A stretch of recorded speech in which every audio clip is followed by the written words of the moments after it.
Welcome. It is Big Ten Today on a Friday, presented to you by Gatorade. It is the Friday walkthrough. Dave Rivs and Nicole Auerbach and Jerry DiNardo. We got a lot of ground to cover. We do. You know, I was thinking, though, as you introduced Matt Leinart as the Heisman Trophy winner, how do we get something that sounds as cool as that? Should we make something up? Yeah, I don't know. Well, okay. National Sports Writer of the Year. Okay, that's good. I think we should just make up some trophies. What's the biggest award that you ever won? All-American, I guess? Well, yeah, All-American. Okay, all right, that sounds good. Alongside National Sports Writer of the Year, Nicole Auerbach, and former All-American Jerry DiNardo, I'm Dave. How's that? That sounds better. Okay. Yeah. Weren't that many Americans back then. It was a lot fewer Americans. Fewer Americans, easier to do. The ratio was. The ratio was, No, it's been a population explosion. No question about it. Let's get into our big story. We have 5 conference games on the slate. Michigan State and Rutgers early. Number 2, Michigan. Number 3, Ohio State, both early kicks.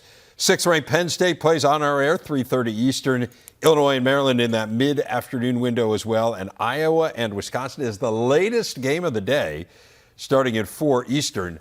Let us start there. The winner of that game, I think it's fair to say, has the inside track to a spot in Indy in the Big Ten West. So what are you guys watching? What do you think determines this one? Yeah, I think, first of all, that is a great point to make. And I think it's even clearer for Wisconsin, right? Because then everyone else would have 2 losses in the West. But I think this is obviously going to be hyper-focused on Iowa's offense. This is something we talk about every single week, but you've got Deacon Hill in there. What is going to change? What could look different? You're coming off a win where a wide receiver didn't catch a pass. Are there going to be tweaks? Are there going to be changes offensively? Because it's possible they're going to need to keep up. We know how good Iowa's defense is, but we also have a situation where Wisconsin's going to be able to do what they're doing, and they have a really balanced attack. So what happens when you need to score? What does that look like? How does Iowa find a way to move the ball? Yeah, they're going to struggle a little bit, although if you look at the game, it's strength against strength, weakness against weakness. So you picked out the weakness, right? You look at the Wisconsin defense, certainly they're not anything close to being as good as their offense, and then obviously the Iowa offense is struggling. But I started on the other side, Nicole, when I started thinking about this game because it's strength against strength, right?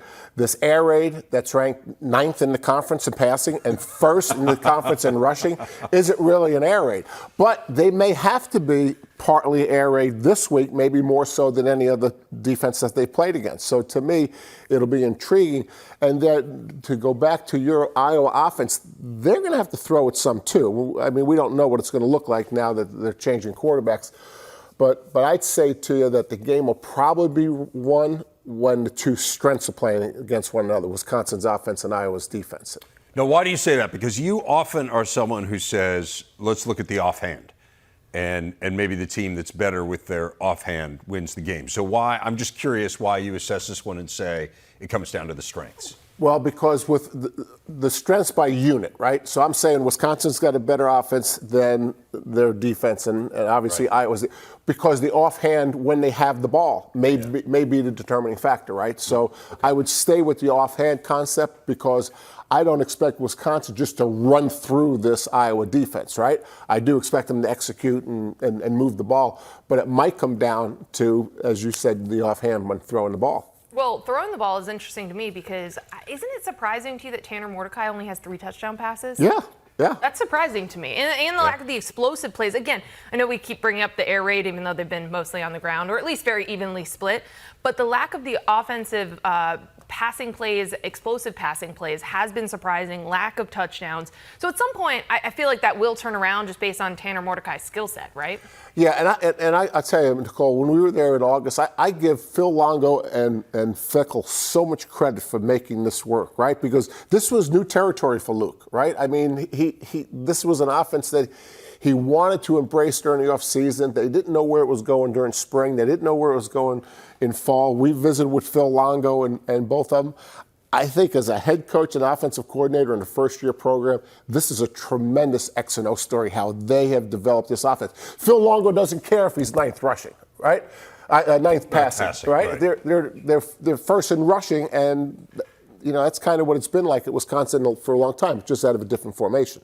This was the big thing, though, that Phil Longo said when we visited with him was, hey, I had 1,000-yard rushers in North Carolina. Yeah. I'm not. He tried to tell us. I come out of that air raid listen. school, and these are the people that he learned from. But he certainly values running the football, and we have seen that. And when you have Braylon Allen, and frankly, Ches Malusi at the beginning of the year too, unfortunately he's done for the year, you'd be foolish not to run the ball. And he said exactly that's been the bread and butter of this program. So that is, again, a huge game there in the West. The rest of the games, honestly, aren't quite as intriguing. Michigan, Indiana, this feels like a mismatch here, and it's no fault of Michigan in terms of the way the conference schedule is laid out. They do have control over the non-conference. They obviously don't have control over the conference, but it just takes a while to have a game that truly feels interesting for Michigan. November is going to be incredible for them, Jerry. But if you are clicking on all cylinders in the way that they are, how do you keep sharp going into games like this? I mean, this, again, doesn't feel like a particularly close game. I didn't think they were real sharp early, and I had a tough time really embracing them. You had a really bad non-conference schedule. Jim Harbaugh wasn't on the sidelines. But since then, okay, they've played 3 conference games. Now, maybe not the top of the conference, Rutgers, Minnesota, and Nebraska. And since then, I mean, it's like 45 points a game on offense. It's 8 points on defense. I mean, since Jim has come back, this to me looks like a different team. So I was concerned about this, about how this would get them ready for the real toughest part. And playing Indiana is not going to help them as well. It's going to be another one of the weaker conference teams. I think you just have to look at the tape and say, hey, even though it's not been a tough schedule, man, they look good on both sides. And so I think when they play Penn State, I think it's in 2 or 3 weeks, we'll get a little better feel. But they're rocking and rolling right now. Yeah, and I mean, this is what they have to do, right? They have to just compete against themselves, and we compare their performances to each other, but they have been firing on much more of full cylinders in the last couple of weeks. They're so deep, too, because they're able to get so many reps for the backups, and that's what's incredible about the Minnesota game, basically playing everyone that you traveled with. Like, that was pretty remarkable, but it's to your point about both sides of the ball. JJ, maybe you look at his stat line at the end of a game, and you're like, okay, that doesn't jump out, but he did everything right. And the times that he ran the ball, it made a difference. It did something. The defense not having faced a goal-to-go situation is remarkable, I mean, that's regardless crazy, of opponent. Yes. That's crazy. Crazy. Yes. And they play with great enthusiasm on defense. They really do. Not that they don't on offense, but they're a well-spirited team. I mean, they're fun to watch. Yep. To be at this point in the season and not have had your opponent snap the ball one time inside your 10-yard line, not one time. Right. Even if the level of competition. By the way, some of these teams are going to be going bowling that maybe people didn't expect, like UNLV. Yeah, UNLV's having a good year. They are. Yeah. But that's an incredible stat. Yeah, no, it is. It's mind-blowing. And you were talking about playing a lot of players. I mean, they played 101 players so far this year. It's the 4th most in the Power 5. So it is not as if they're, again, they're showcasing their depth. They're putting 2nd and 3rd team players out there when games are out of hand. Yep. Even those guys aren't giving up big plays other than maybe the long run against Nebraska.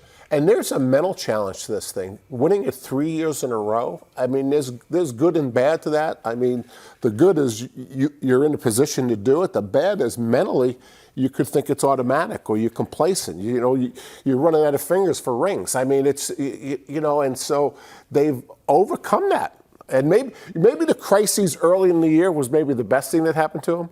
Maybe it got everybody's attention. Yeah, interesting. Yeah. The other thing that's amazing to me, because these games are so out of hand, and you would understand the psychology of this, Jerry, but just kind of as a layman who hasn't been there, you think about, you go in the locker room and a game's over, right? Yeah. You know it's over in the back of your mind. And yet they have given up 0 third-quarter points this year.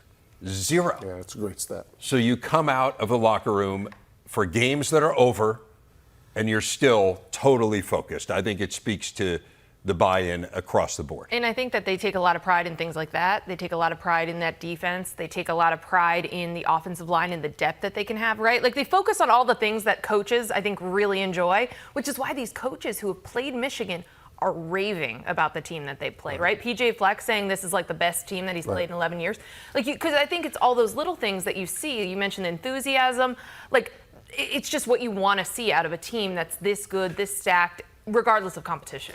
And on the other side, they make a change. Offensive coordinator, obviously, at Indiana. Ron Carey's taken over for Walt Bell. This is the 3rd-ranked team Indiana's played, and that's not counting Maryland. I mean, talk about a tough schedule. And so they're playing a team that's really struggling. I'm guessing on defense, they're thinking it's not going to change. Scheme's not going to change much. What might change is the play calling. I mean, that's the only thing you don't have a handle on. They can't change offenses.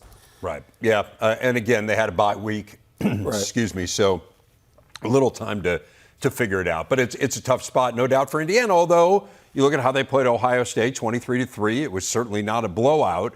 Maybe you can at least hang around for a little while and build some momentum as you go into some more winnable games a little bit later in the schedule. Speaking of Ohio State, they go into West Lafayette to take on Purdue. We know about Purdue's reputation, the spoiler makers. This is a prime opportunity for them. They've won 5 of their last 8 home games against the Buckeyes, the very memorable Tyler Trent game, I guess a handful of years ago now. That was the last time that Ohio State was at Ross-Ade. Do you guys sense the possibility here of a repeat, or do we feel like Ohio State's just too good? Well, I feel like Purdue's been so inconsistent this season, and so that gives me some pause. But there's definitely going to be openings in what we've seen from Ohio State. I mean, last week, struggles in the run game, how long it took to take over the game against Maryland. Like, I do think there could be some opportunities because I think Ohio State has a lot they need to work on. And if Purdue's ready, you know, I'm guessing they're going to watch that game where Purdue beat them a few years ago. It was motivation during the week. Ohio State has been so different with a lack of explosion early. I mean, think about their best teams. When they played Notre Dame, Maryland, Indiana, they had a little over 7 points, 7 to 9 points the first half. I mean, that does not sound like an Ohio State team. They have problems in the run game. You and I talked a lot this morning in the green room about it. The biggest positive for Ohio State is their defense is better. And Jim Knowles has changed the way he was doing things at Oklahoma State, the way he did things last year. He deserves a lot of credit for that. Ryan Day deserves a lot of credit for making sure the change happened. So that helps him against what could be an explosive Purdue offense. But the Purdue defense is not facing an early explosive Ohio State team. I can't believe it. I know, and that's been part of what we've been waiting to see, or part of the surprises as we've seen from Ohio State. But to underscore the run point, they're under like 2 yards before they are getting contacted. That's not great. That either means you're not creating the holes or you're not identifying the right spots to be in. And so I've got concerns again about, can you rely on that run game? It has disappeared in certain moments in certain games, and obviously you're going to want to air it out. You have the best receiver in the country, but can you run the ball when you need to? It's fair to point out no TreVeyon Henderson last week, but still 62 rushing yards total against Maryland. Total. They're fewest in a game since 2011. Ryan Day was asked a lot this week about that offensive line, Jerry, and I think one thing that maybe is disturbing for Buckeye fans is he basically said, these are the best guys we've got. So it's not a function of, hey, let's go and figure out whether maybe we have the wrong guys plugged in the wrong place. We feel like we got the best guys in there. But this line, I mean, and give credit to Kyle McCord. You got the best wide receiver crew in the country. And so, again, there are a lot of people who would say, hey, I'll trade places with him. But Ohio State likes to rely on a run game. And if this is kind of where you are and you can't block it, I don't know how it's going to get better. You know, Nicole and I were talking about this in the green room. You know, they're built different than a lot of the best offensive lines in the country. I mean, physically, especially a tackle. They're so big, so tall, so athletic. They look like more NFL offensive tackles where the run game is not as important as the pass game, and they don't need leverage. When you're an offensive lineman, you need to be under the pads of the defensive lineman, obviously. But if you're 6'6", 6'7", and you can't get underneath the pads of the defensive lineman just because of where you're starting and where they're starting. Tough to get and that. And so, yeah. I don't know that this is true. I'm studying it. I'm just trying to figure it out. I think they have a tougher time at Ohio State. They're so tall, especially at the tackle positions, they can't get leverage. Interesting. Yeah. All right, well, we'll see. I mean, again, I mentioned 5 of the last 8. Purdue's beaten them at home. They are the only team in the country that has played Ohio State at least twice at home this century and has a winning record against them in that stretch. So we'll see. One of the head coaches who did that, though, he's now undefeated at Louisville. Yes. It might be a little different. Yeah, no, I understand. No, I get it. And all the situations are different. But these are the games. I do think belief is part of it, right? That atmosphere. Yeah, and Ross-Ade's going to be hopping. They've done, we've talked about this a lot. Like their attendance has been great. They've done a great job. For the last few years, the crowds are really into it. So it's not going to be easy, that's for sure, for the Bucs. And, of course, they got Penn State next week. Our big stat is brought to you by Gatorade. We talk a lot about Maryland and taking that next step, beating the teams they're not supposed to beat. They do quite a job with the teams they are supposed to beat, though. Over the last 2.5 seasons, 13-1 at home against unranked teams. Only Michigan and Ohio State have been better in the Big Ten.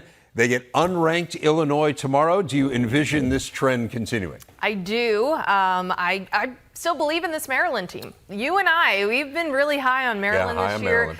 The defensive improvement, and then last week, the game got away from them because of Terps beating Terps and the turnovers. And those were the killer to me. But otherwise, I still think that this is a team that is capable of winning some big games. And I think, again, continuing to take care of business like we've seen them once they stopped with those slow starts early in non-conference play. But I still really like them. Want to see the run game get going a little bit more in this game. But it's just about avoiding mistakes with Maryland.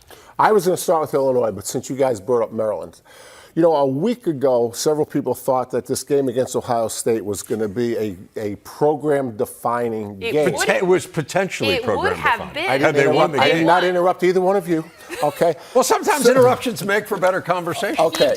He does interrupt us. No, so the danger of making that game so important last week is what it's going to look like tomorrow. Mm-hmm. So the Maryland players now, evidently, we're not a great program because last week was going to tell us if we were. So now, you know, their morale's down, right? Because we lost to Ohio State, and it could have been groundbreaking. So the best solution now is just to show up because everyone's told us we're better than Illinois, right? Because the measure was Ohio State. Illinois is just kind of practice, right? And everybody else until we play another really big team. So I think mentally, if Maryland comes out and plays a clean game, I mean, I don't even think they have to look overly impressive. But if they come out and slop around and Terps on Terps, this whole Ohio State thing is in their head. I really believe that. Illinois, this is as far away from the way Brett Bielema wants to play, right? They're last in rushing defense. They've thrown more picks than anybody else in the conference. So for Brett Bielema, I don't even think he cares who they're playing. You know, I don't. Obviously, he wants to win the game. He's got to change the personality of that team, regardless of who they're playing. So I think both coaches have to be inside the heads of their team because of the way Illinois is playing, and another is because last week was so important that maybe the Maryland guys think the season's over.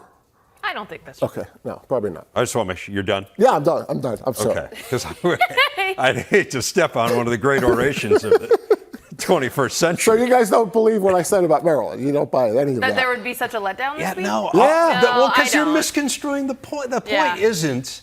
The point is simply that if you win a game like that, if you win a game that you haven't won historically, that means that you start to turn the corner. Yes, and I think they still have so much ahead of them, and they're going to be confident because if they think that it was their mistakes that cost them the Ohio State game, that they could beat Penn State or they could beat Michigan. They can be in those games. So I think they still have a lot to play for and to clean up. But I think turning the corner is doing better than they've been doing in conference, and they can win 6 conference games this year. They've never done that. Right, they've never had a winning record. Right. That's turning the corner.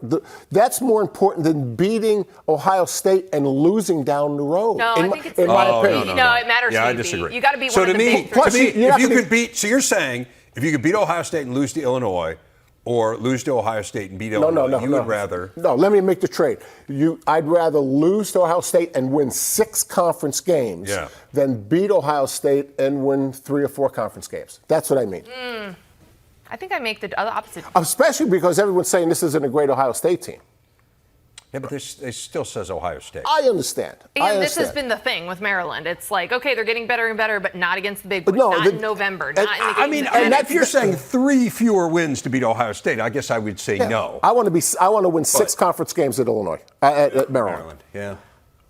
What if it's 4? No. I mean, would you beat Ohio State and you win 4? I'd rather. I think you might do it. Can't they win? I mean, why can't they win 6? They can win 6. Right. But why can't they win 7?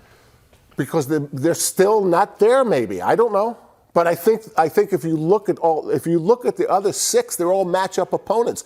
It's more important to beat the matchups than it is to upset one team as you build a program. Right, but I think our point wasn't, and we're going way down the road on this Maryland thing. I'm sure we're destroying the timing of the entire It's show. kind of a Schedule Friday topic. It counts. Yeah, I think, but our point wasn't just win that game. Our point was, or my point was, I don't want to speak for Nicole or any of the other hundreds of people who felt this was a defining game Maryland in the media. did too, by the way. Yeah, including the University of Maryland. They put out a hype video that clearly... Which we were all over, by the way, right? Okay.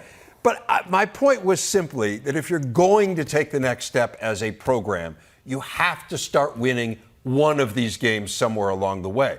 Not at the expense of these other games, but are you going to be the team that beats unranked teams and doesn't beat anyone who's ranked? At a certain point, you have to beat someone who's ranked, someone you're not supposed to beat. Yeah. That's my only point. That's how you go from good to great. I understand that, and I agree with that. I guess I take exception to the timing. They haven't won enough of all the other conference games. But we just saw the stats about their records against non-conference or unranked opponents. They may not be all conference games, but it's about the perception and about the step. And so, yes, taking care of business in conference winning record, that does matter. But we're talking about the broader picture of where is Maryland? Can they compete against the big dogs? They've been in the East. They've had to play them every year. I'm with you. My biggest disagreement was that I would have termed that game an upset, not a program defining. Because if I label it an upset, or if I label it groundbreaking, then I lose the rest of my conference games or half of them. I'd rather say we upset Ohio State, but we still have to beat all these other conference games. And we do need to move on, but let me just say this, to your point, and I will agree with you here. Remember when they beat Texas? Yeah. 2 years in a row? Yeah. Right? And they've arrived? Yeah. And they hadn't arrived? Right. So that's kind of your point, right? Yeah. Is one game does not a program make. And I agree with that. I sense you agree with that. Yeah. My point is simply, if you're going to take that next step, this is the kind of game you got to win. Rutgers back home. They're hosting Michigan State. The Spartans are coming off a bye. They'll try to end a 3-game skid. What are you guys watching in this one? Well, I am first looking at the quarterback position for Michigan State. Harlan Barnett was... There's some intrigue. Yeah, he said he has a plan for the quarterback position, but wouldn't share it, which to me makes it sound like a quarterback change from Noah Kim. So I'm interested in that as the game gets underway. But also, we were talking about this before the show, Rutgers. And where they are, which games are winnable on their schedule, how, obviously they want to get to bowl eligibility and to a good bowl. But the way that they kind of lost to Wisconsin, the way they talked about Wisconsin, I think different than the opportunity that's presented here with Michigan State. This is a game that Rutgers can and should win. Yeah, so Greg Schiano in the postgame said, watching Final Drive, he says, we're not there yet. And he said the word yet, right? He made a big emphasis on that. And so what he's saying is we're not good enough yet to beat the top teams, so he's putting Wisconsin in that category. And now Michigan State has fallen, right? So now this becomes a matchup opponent. So could you ever imagine thinking at whatever year that Rutgers versus Michigan State is a matchup game? But the cool X and O part of this is the way Wisconsin plays the game gives them not a great chance to beat the Michigans, the Ohio States, the Penn States. Wait, Rutgers plays the game? Yeah, the way Rutgers plays the game. Okay. Right? But the way Rutgers plays the game, the ultimate complementary football coach, right? They want to run the ball. They want to play defense. They're great in special teams. They're protecting the quarterback. They're running the option. All this modern-day wishbone attack, right? They put themselves in position that when someone above them has fallen, they're going to win that game. As opposed to being just a typical spread team like everybody else.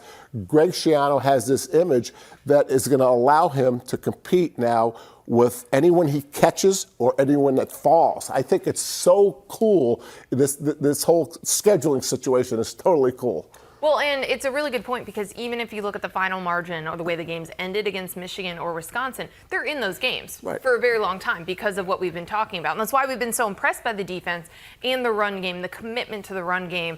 So again, it just comes down to taking care of the ball, not beating yourself, and they're going to be in these games. And so that's why, again, I give the red edge to Rutgers unless there is some sort of a spark and there's some new energy here with Michigan State if they do make a quarterback change. And the other thing is every player on that team can count to 6. And every player on that team can look down I mean, that's the reality of it. This will be a highly, highly motivated Rutgers team. I'm not sure what the mindset of Michigan State will be. Players can count to 6, but coaches can't always count to 11. There was another game, 10 men on the field, USC this time. Yeah. Hard not to be fired up about what's to come in the Big Ten next year. All 4 of the teams heading to the conference are having really good seasons, highlighted by Oregon and Washington, who meet tomorrow in Seattle, both unbeaten. USC still perfect as well, heading to Notre Dame, while UCLA takes its number 18 ranking into a battle with 15th-ranked Oregon State. Earlier this week, I caught up with a guy who knows a thing or two about West Coast football. And to talk more about these future Big Ten teams, we are joined by Matt Leinart, Heisman winner. And of course, you see him every week on Big Noon Kickoff on Fox. Matt, it is hard for me to believe that as good as Oregon and Washington have been at times through the years, this is the first time they've ever met with both of them in the top 10. I think for those who even casually follow the game, they know both these teams have Heisman candidates at quarterback. What else should Big Ten fans know about this matchup and about these teams they're going to see a year from now? Yeah, I mean, this is what an awesome game. And the Pac-12 has been fantastic this year. And this is a pivotal game kind of for that supremacy because, again, all of these teams are going to play each other here in the next few weeks. USC, those two, Utah. You mentioned the offense, and you should start there because everyone is going to get a chance to see 2 of the best quarterbacks in the country, and Michael Penix Jr. and Bo Nix. Both are outstanding. Both are legit Heisman Trophy candidates and deserve to be so. Literally playing flawless football. Tons of receivers, skill players. I think what both offenses are I mean, this is a combined almost 100 points a game. So there's going to be fireworks. I think, Dave, something to keep an eye on in this game is usually when you have this type of matchup, it really comes down to defense. And it comes down to which defense can get, 2 or 3 stops or which defense can hold to field goals, in the red zone. And when I look at both of these defenses, I think, I would give the edge to Oregon. I mean, Washington, there's some chinks in the armor on that side, especially the last couple games. They've given up a lot of passing yards. They played Arizona close a couple weeks ago, much like USC. Arizona played USC close. So there might be a few more holes in that defense. And I think with Oregon, they got the number 1 pass defense in the Pac-12, a top 10 defense nationally. Can they get after Penix? That offensive line for Washington is outstanding, and he's been pretty much untouched all year. I think, again, this game comes down to defense, but there's a lot of it's going to be entertaining, man. It's going to be fun, and I'm excited for kind of Big Ten to see what they're getting, even though those quarterbacks will be gone. I mean, both DeBoer and Dan Lanning are doing a heck of a job over there.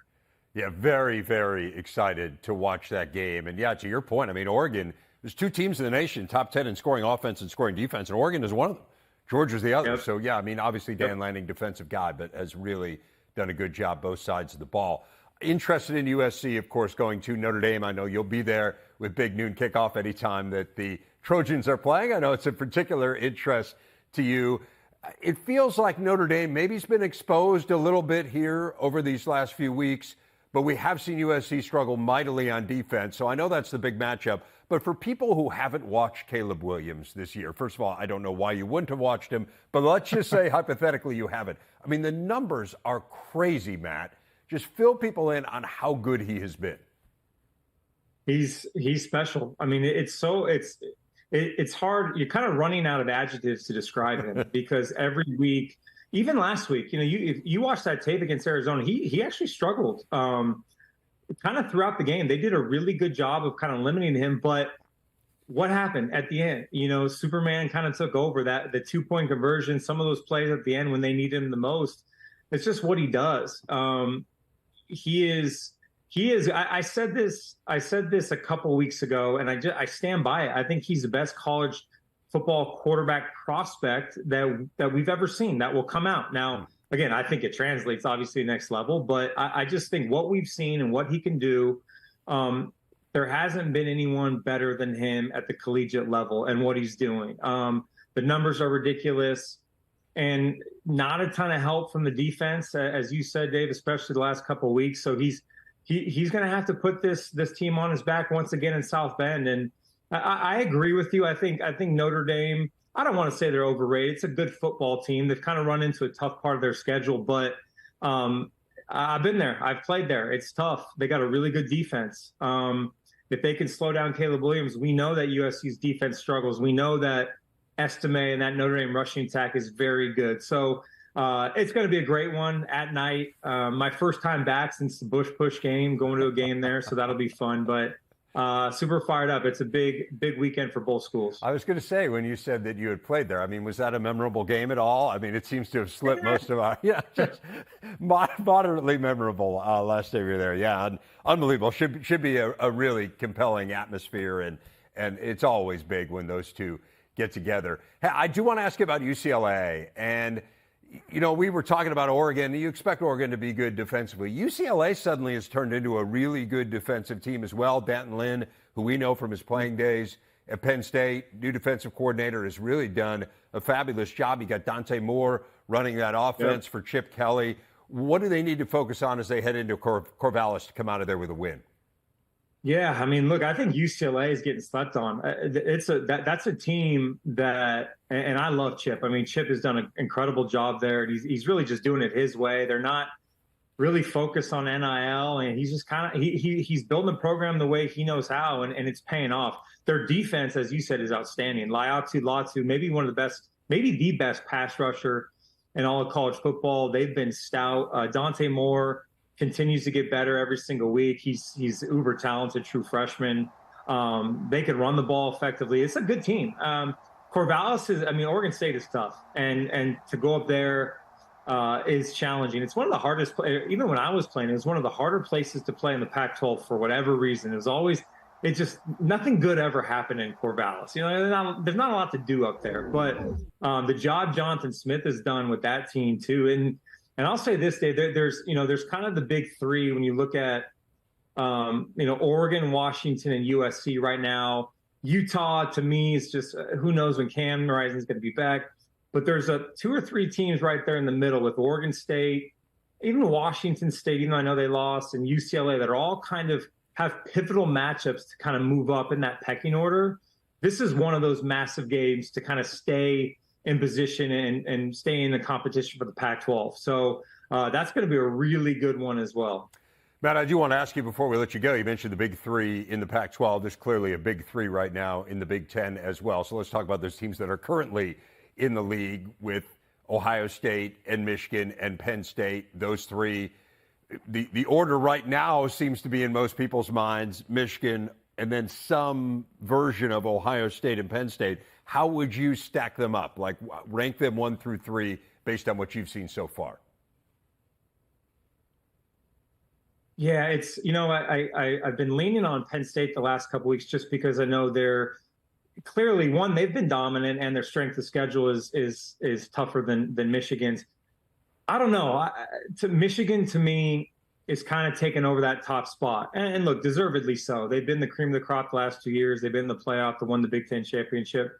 It's just in the fashion that they're doing things. I mean, they're elite across the board. There's a belief in that team. They play as one. There's really no deficiencies I see with that football team. I would have Penn State at a close second right now, based on the defense has been outstanding.